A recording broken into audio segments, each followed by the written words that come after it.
Alfa Romeo and Haas have been the weakest performers on outright pace during the 2020 Formula 1 season so far, with the two Ferrari customer teams potentially held back by the engine supply.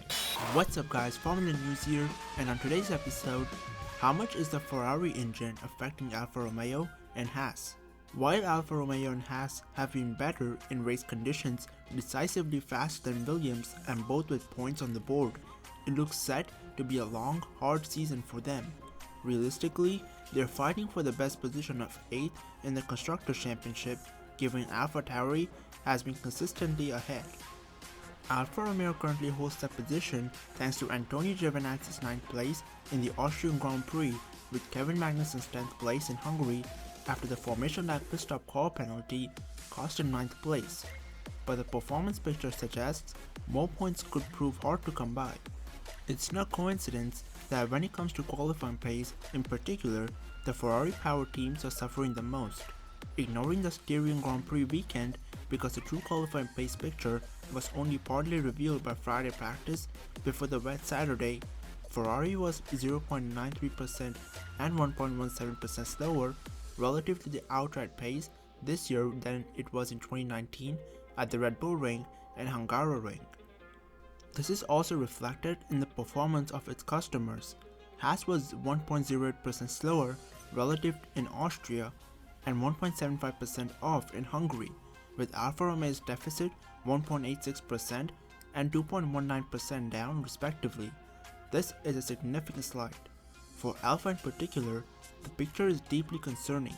It has been the 10th fastest car in qualifying so far this season, and its Hungaroring pace was its worst weekend relative to the front since the 2018 Australian Grand Prix, where they were 4.16% off the front.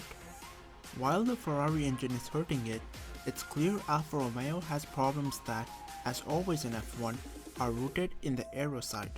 This is a team that is still rebuilding from years of underinvestment, and it's clear that it's struggling, particularly given the teams ahead of it are either manufacturer operations such as Renault or affiliated to big teams like Haas and AlphaTauri.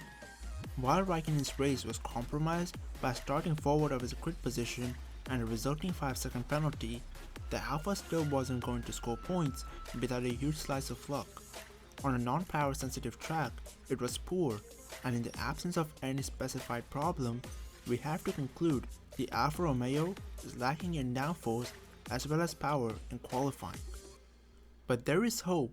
Alfa Romeo isn't the biggest budget team on the grid, but even in these difficult times, its funding is secure.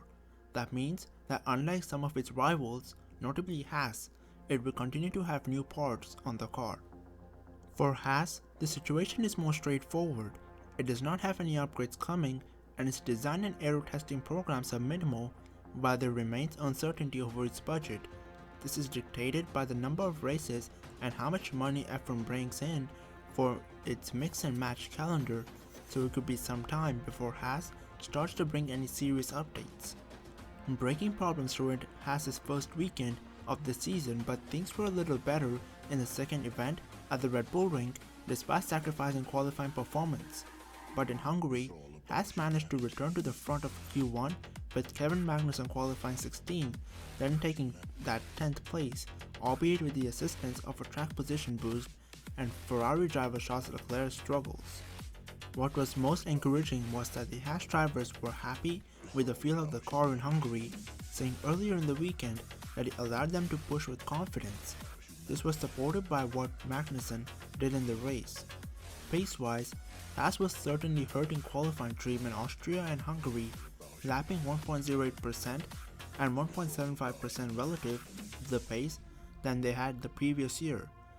But that puts it markedly stronger than Alfa Romeo. More importantly, its race pace in Hungary at least was better than that of Alfa Romeo.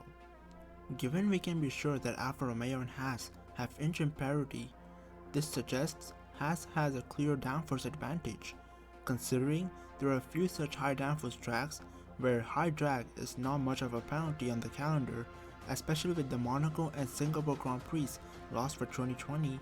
This could translate to a consistent performance advantage for Haas, provided it really has got its braking troubles in higher temperatures under good control. There is one other challenge for Haas, and that is the efficiency of its aero, given it isn't the strongest car on the straights.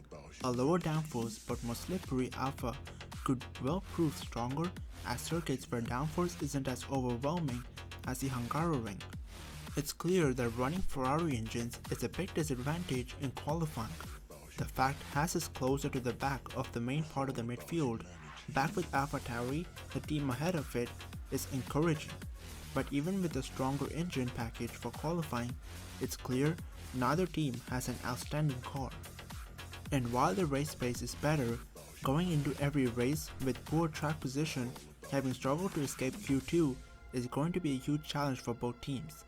Being on the back foot at the start of every race thanks to running Ferrari power units is a big part of their struggles, but neither can blame the engine for all their deficit. And that's been today's video. If you don't want to miss out on any Formula 1 news, then please hit that like and subscribe button for more top-notch F1 reports and insights. Apart from that, I hope you enjoyed the video, hope you have an awesome day, until next time, goodbye.